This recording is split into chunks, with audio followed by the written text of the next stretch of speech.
মসজিদের পালকিটা আমার ঘরের সামনে দাঁড়িয়ে যাবে, কেউ বা বাঁশের জারে যাবে বাঁশ কাটার জন্য, কেউ বা গরুস্থানে যাবে আমার জন্য গর্ত খনন করতে, কেউ বা বাজারে যাবে আমার জন্য নতুন কাপড় কিনতে, গরম পানি দিয়ে আমাকে গোসল করাবে, লোহার খাটে শোয়াবে। আমি বারবার চিৎকার করে বলবো আমি ব্যথা পাই, জীবনে কোনোদিন লোহার খাটে আমি শুই না। তোমরা কেন আমাকে লোহার খাটে শোয়াইছো? কেউ যে আমার চিৎকারের কথা শুনবে না। রব্বানা যালামনা আনফুসানা ওয়া ইল্লাম তাগফির লানা ওয়া তারহামনা লানাকুনান্না মিনাল খাসিরিন। রব্বানা ফাগফির লানা যুনুবানা ওয়া কাফফির আন্না সাইয়্যাতিনা ওয়া তাওয়াফফানা মা'আল আবরার। রব্বিরহামহুমা কামা রব্বায়ানি সগীরা। রব্বিরহামহুমা কামা রব্বায়ানি সগীরা। রব্বুল আলামিন আল্লাহ দীর্ঘক্ষণ পর্যন্ত বসে কোরআনের আলোচনা শোনার পর গভীর রজনীতে আমরা কিছু সংখ্যক গুনাহগার বান্দা তোমার সেই দরবারে হাত উঠাই। মালিক রে, মেহেরবানি করে আমাদের জিন্দেগীর সকল গুনাহগুলো মাফ করে দাও। তোমার কোরআনের মাদ্রাসার মাহফিলে বসে আরামের ঘুমকে হারাম করে আল্লাহ শেষ পর্যায়ে ভিক্ষুকের মতো দুইখানা হাত বাড়াইল, কাঙ্গালের মতো দুইখানা হাত বাড়াইল। এ মালিক, তাওবা করতেছি, আর জীবনে কোনো গুনাহ করব না, আর জীবনে কোনো নাফরমানি করব না। কিয়ামতের কঠিন ময়দানে আমাদের কি তুমি গুনাহগার বলে ডাক দিও না, আমাদেরকে নাফরমান বলে তুমি ডাক দিও না। তাই তো গভীর রজনী পর্যন্ত বসে আছি, মেহেরবানি করে আমাদের তাওবাগুলোকে কবুল করে নাও। ও রব্বে করিম আল্লাহ, আমার মুরব্বীদেরকে আবু বকরের মতো বানিয়ে দাও, কলিজার টুকরা যুবকদেরকে জান্নাতি যুবক বানিয়ে দাও, পর্দার আড়ালের মা বোনদেরকে আবেদা জাহেদা সালেহা নেককার দিনদার হিসাবে কবুল করে দাও। আম্মা জান খাদিজাতুল কুবরার মতো বানিয়ে দাও, আয়েশা সিদ্দিকা ফাতেমাতুজ জাহরার মতো বানিয়ে দিও আল্লাহ। ও মালিক, আজকের মাহফিলে বারবার মা বাবার কথা মনে হচ্ছে, জানি না কার মা নাই কার বাবা নাই। এ মালিক, যে মা বাবার চেহারার দিকে তাকাইলে কোমল হজের সওয়াব পাওয়া যাইত, ঘুরে যায় ওই মা বাবার মায়াবী চেহারা গুলো আর দেখি, বসার চেয়ার দেখি, শোয়ার খাট দেখি, কিন্তু ওই দরদ মাখা চেহারা গুলো আর দেখি। কত আদর স্নেহ মায়া মমতার সোহাগ দিয়ে আমাদেরকে বড় করেছেন আল্লাহ, নিজে না খাইয়া আমাদের খানা জনম দুঃখিনী মা, মা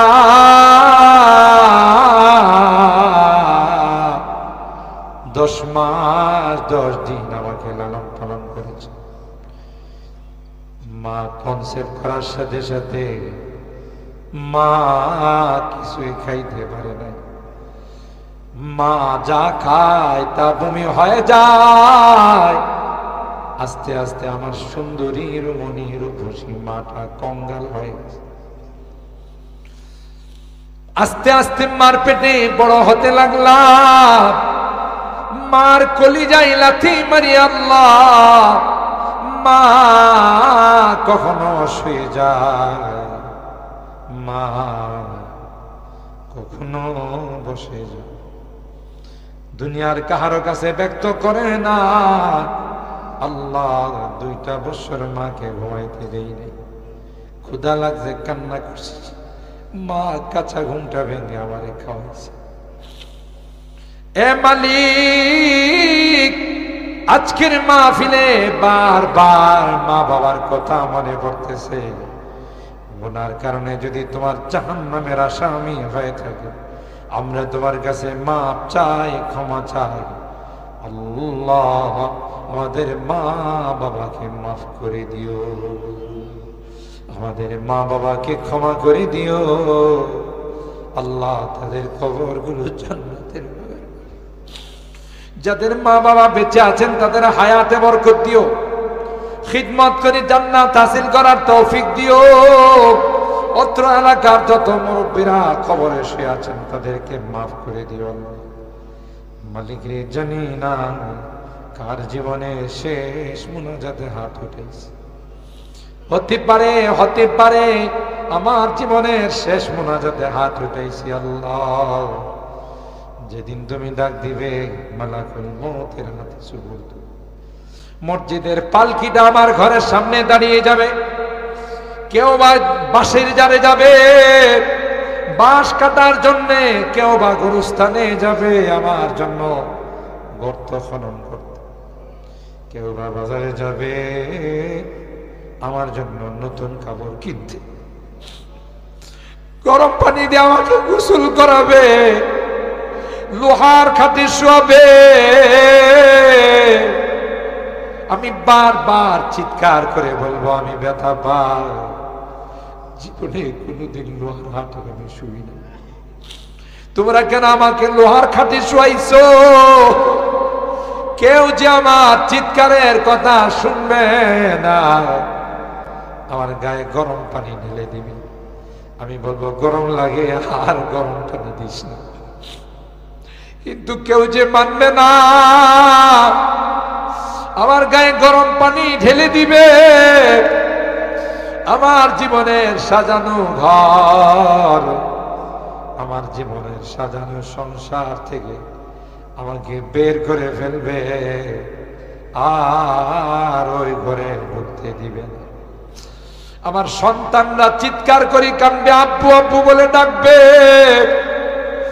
আমার স্ত্রীর কান্নায় আকাশ বাতাস ভারী হয়ে যাবে আল্লাহ, কিন্তু কেউ যে তাদের কান্নার দিকে তাকাবে না।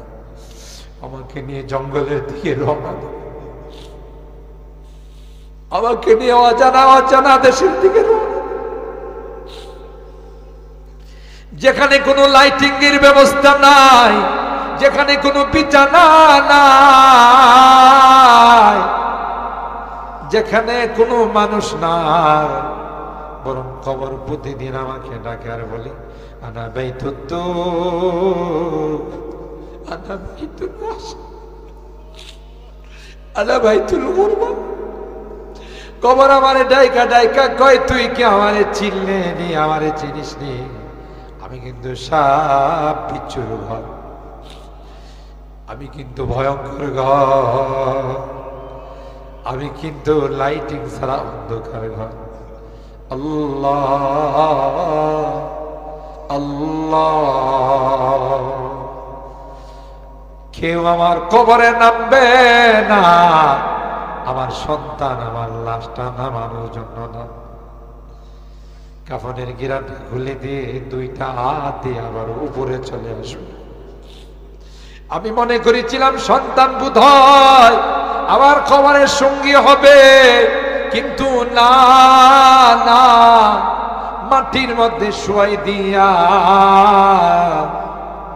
দুইটা হাত উপরে দিয়া চলে আসবে।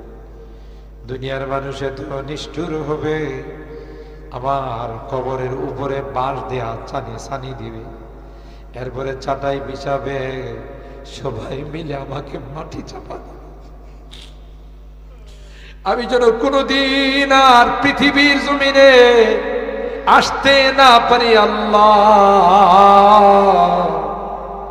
এবং কবরে থাকতে পারবো না।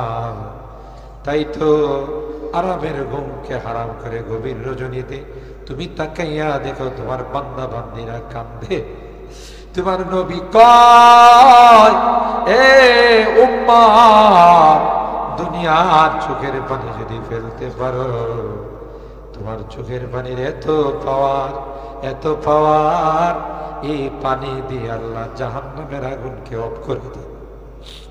আমাদের গুনার কারণে জাহান্নামে দিও না, জাহান্নামে দিও না। দুনিয়ার আগুন দেখলে বাঁচাও বাঁচাও বলে চিৎকার করি, দুনিয়ার সব বিচ্ছু দেখলে বাঁচাও বাঁচাও বলে চিৎকার করি। আল্লাহ একটা নয়, দুইটা নয়, 99টা সাপ কবরে কামড়। আল্লাহ মেহেরবানি করে ওই মুহূর্তটা যখন চলে আসবে, মালাকুল মউত যখন চলে আসবে, আমাদেরকে আল্লাহ কালমা নসিব করে দিও, ঈমান নসিব করে দিও।